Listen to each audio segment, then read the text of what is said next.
bonjour à tous et à toutes. Donc, je vais lire les 3 prochains chapitres du livre que je vous ai présenté hier pour transmuter sa colère en joie de vivre.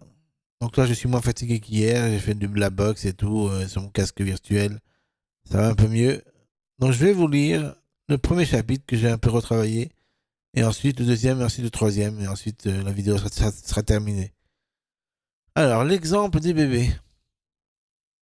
Les bébés peuvent nous inspirer, mais ce ne sont pas forcément des modèles à recopier. Quand on est bébé, on pleure tout le temps.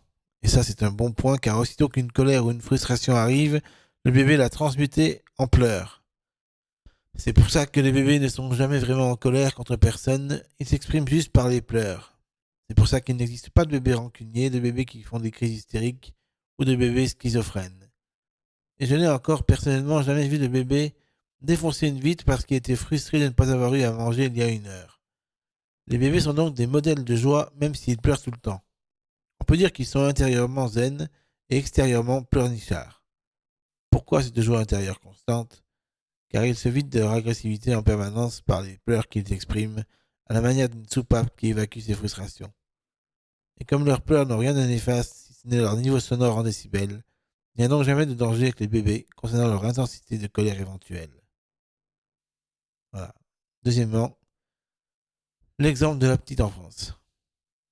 Un petit enfant vit d'une façon très naturelle et instinctive. Il n'a pas encore acquis les mauvais réflexes qui l'empêchent de s'exprimer pleinement vis-à-vis de son entourage. Le petit enfant, comme le bébé, pleure aussi vite qu'il est frustré ou triste et rigole dès qu'il est comblé ou joyeux. Il n'a pas encore acquis tous ces conditionnements, tous ces jugements de valeur, toute cette morale qui vont altérer sa perception du monde à tout jamais, à moins d'un changement personnel radical et d'un déconditionnement intérieur total par un rude travail sur soi. On en reparlera plus tard. L'enfant peut s'apparenter à un adulte lunatique, car il saute du coq à l'âne en termes d'humeur. Mais c'est justement ce caractère naturel bipolaire infantile qui fait que le petit enfant ne souffrira jamais de dépression ou de crise hystérique. C'est aussi parce qu'il vit l'instant présent pleinement sans se préoccuper de l'avenir ou de regretter le passé qu'il a cette vision paradisiaque de l'existence. Quand un petit enfant se fait gronder par ses parents, il se met à pleurer immédiatement, ce qui l'empêche d'établir intérieurement et inconsciemment une mauvaise perception du monde où il aurait préféré ne pas être grondé s'il n'avait pas pleuré et qu'il s'était retenu.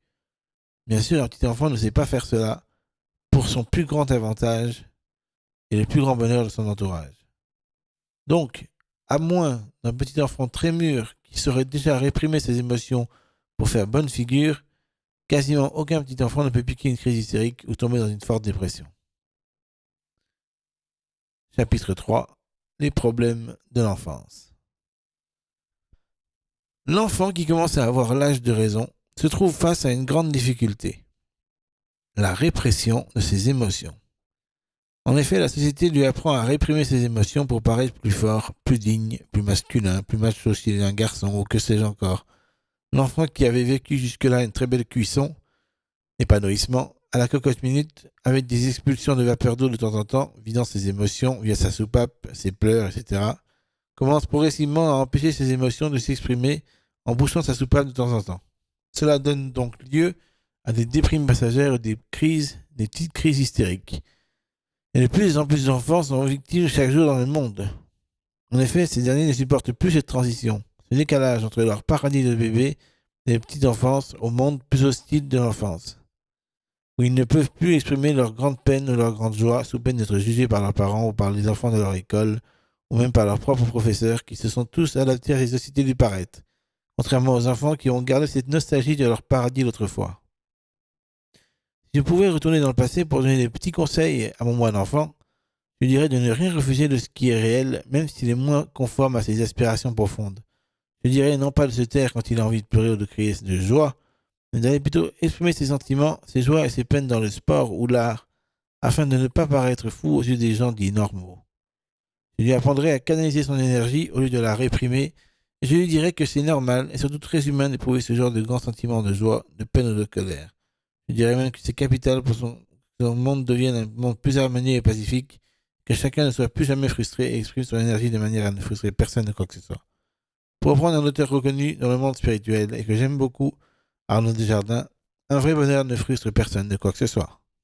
Voilà, si ce livre vous plaît, merci de me dire en commentaire, de partager, de liker. Bye.